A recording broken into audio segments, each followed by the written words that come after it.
So I had some issues recording. You can see me going into my overlay menu in order to get it started. And despite the late start, I am very happy I captured this match. And if you're watching this video, you're going to kind of see why I pegged Snow White as being B tier and why I said I would probably categorize her as A tier.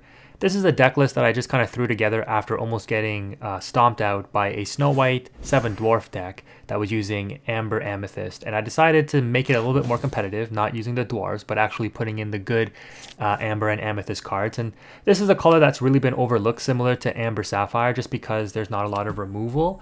But after testing this deck in 10 matches, I went 9-1, losing to Steel Song because I was kind of messing around, and I could have won that match. I know I could have, but I ended up letting him get a Cinderella on board and sing A Whole New World into a fresh grip, and then they were able to challenge my ready characters, and that's why I lost. But I could have won the game like a turn earlier if I made the right play. But basically, I've beaten all the meta decks, and this deck, while it would seem like it would be very bad because, again, Amber and Amethyst just doesn't have removal, right? How are you dealing with boards? I just put together an experimental deck list, which is linked in the description, and honestly, I kind of don't want to release this video just because I haven't seen anybody really make a deck list like this, and I was really surprised at how good it was. But, I mean, if you guys end up testing this in the game, just make a comment on this video and let me know, because I want to see if anyone else is having success against meta decks with this.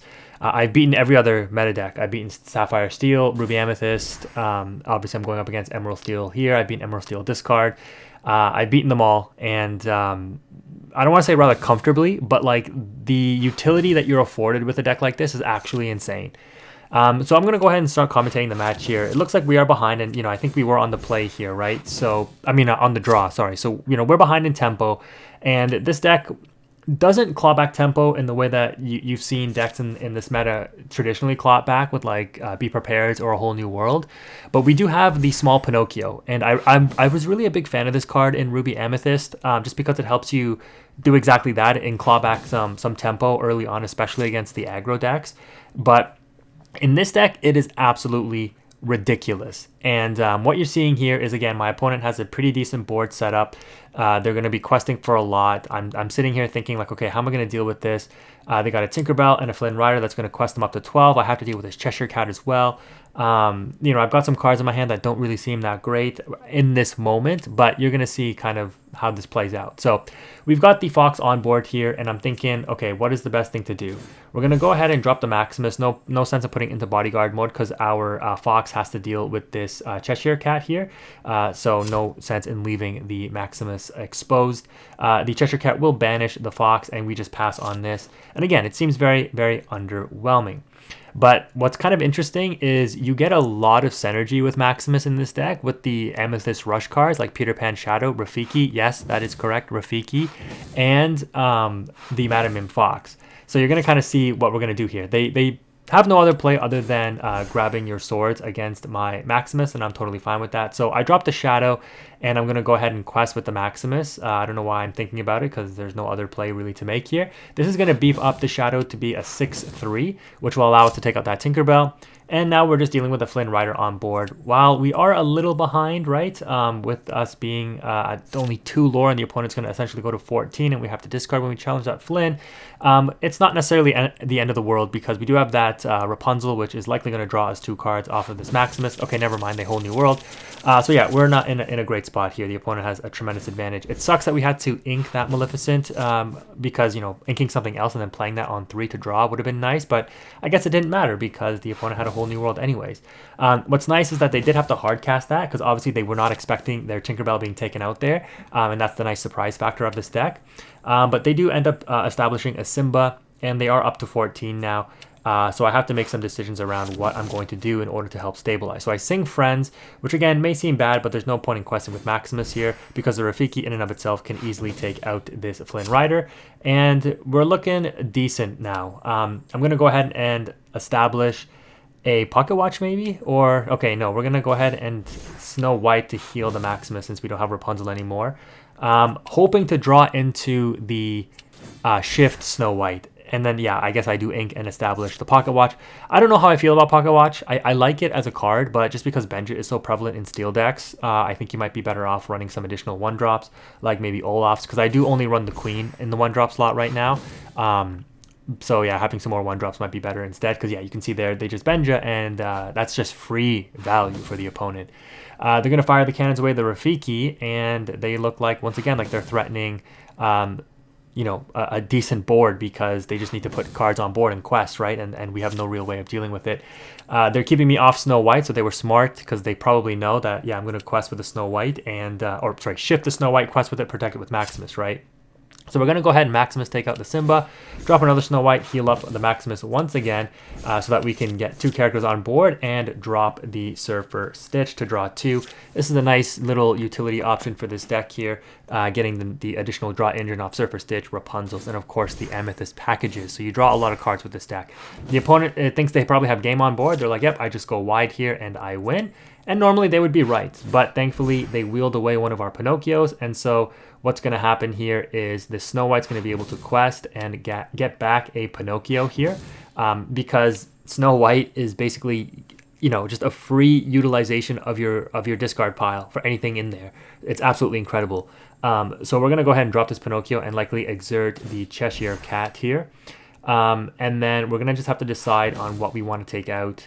So I end up sacrificing. I would think, is this the right play? I want to keep the Surfer Stitch Y over the Maximus. That seems very odd to me. I guess I know why, because I can just drop Simba Bodyguard to protect the Snow White if I... Yeah, that's likely what I do here. Okay, because I can always get Maximus back with the Snow White if I really wanted to, and just drop it on board in Bodyguard mode again. This limits their quest to 1 with Eric.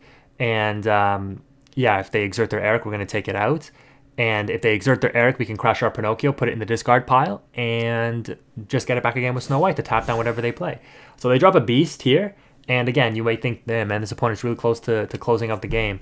But this is how crazy Pinocchio. So they know not to quest, because they say, oh, I have game on board. I just wait so that they don't crash the Pinocchio, and I just quest next turn for game. But I do have a Mim Fox in the grave as well. So we can Mim Fox back to Pinocchio and then drop it so that we can exert the Beast, and then shift Queen, quest with Queen to do the buff and debuff, take out the Beast for free, and now you're still left with only an Eric, and we have a wide board that you absolutely cannot deal with, and we quest for game next turn. So what looked like an impossible situation there, like the deck is absolutely insane, because again, when you have Snow White on board, like your whole discard pile is just free reign, whatever you want in it. Hey, I need a Pinocchio, I need a Maximus, I need a Rapunzel, I need, like, if you watch my, I'll only post this video in this clip, in this like upload, but I will post the other matches that I have where you'll see just how insane Snow White is. And like being able to protect it even when I get Be Prepared, like you play multiple Snow Whites, and being able to shift it and quest right away, get a Rapunzel back, drop it, draw cards, get a Surfer Stitch back, draw cards, drop an Ursula against Steel, quest for 3, they can't deal with it. You play Elsa, so like you can drop that, exert, and then, you know, just maintain tempo, close out a game that way. The opponent is doing their best though here, utilizing all their ink, right, giving me a fresh grip of 7 cards. And I'm just like, sure, Snow White again, get back an Ursula just for kicks. So again, I'm kind of like messing around here, but like I could go for things that actually close out the game. Quest with the Queen, you know, protecting the Queen and Snow White with a Maximus Bodyguard is just nasty, right? Like, it's absolutely crazy. And like, what is the opponent going to do on green steel, right? Like, there's nothing you can do. There's nothing. Like, this is just like, this is the game-ending board right here, right? I mean, you know, if you were on Ruby and you played Be Prepared, I just reestablish Snow White with something else to protect it against Tremaine. Like, there's nothing that you can do. So, yeah, kind of didn't want to release the sauce. But, I mean, the format's going to change in a couple weeks anyways. But I really, really do like Snow White. I think she was never really explored that much in the meta. I think she is an absolutely insane card. And just like this, I'm going to show you once again, just drawing into another Pinocchio, like... Yep, Pinocchio exert, take something out, Fox cycle Pinocchio again. I still have the Snow White to get something back if I really wanted to. Crash, just take out your whole board once again. Constantly do this. Can drop Rapunzel to draw cards too if I really wanted to. So again, not BMing. Again, for you guys who think I'm BMing, I'm just showing you guys the lines. It's for science. But yeah, make sure you stay tuned and you're subscribed if you're not already to see more of this insane Amber Amethyst Snow White deck. It is coming, guys. Yeah, I'm a really big fan of this deck. But if you made it this far in the video, thank you again for watching. Quantum is out.